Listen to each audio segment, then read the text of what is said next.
Welcome to my channel Success Motivation Q, where we bring you inspiring success stories of real-life heroes. Today, we bring you the incredible journey of Colonel Harland Sanders.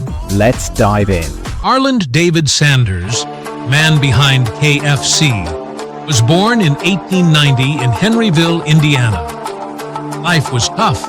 His father passed away when he was just 6 years old, but he had to take care of his younger siblings. Over the years, he worked various jobs, from a farmhand to a streetcar conductor, and even a firefighter. At 40 years old, Sanders started cooking for travelers at a small service station in Corbin, Kentucky.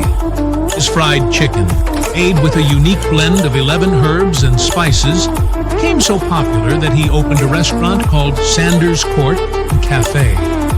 Despite his delicious chicken, Sanders faced many challenges. In the 1950s, a new highway bypassed his restaurant, leading to its closure. At 65 years old, he was almost broke, living off a small pension.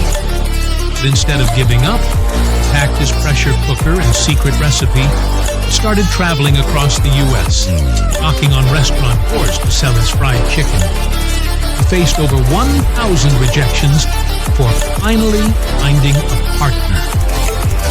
By 1952, Sanders had franchised his recipe, and soon, Kentucky Fried Chicken was growing rapidly.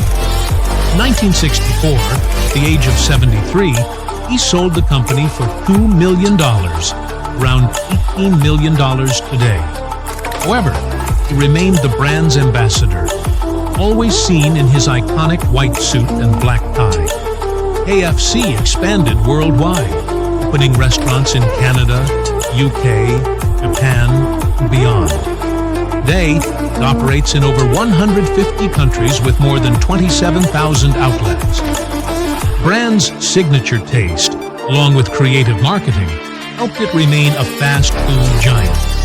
The story of KFC and Colonel Sanders is a powerful reminder that success is possible at any stage of life. Despite facing hardships, failures, and countless rejections, Sanders never gave up on his dream. KFC's journey teaches us persistence, innovation, and resilience are the keys to success. Who is that one successful person that you look up to and why? Let me know in the comments. I'll be reading and replying to as many as I can.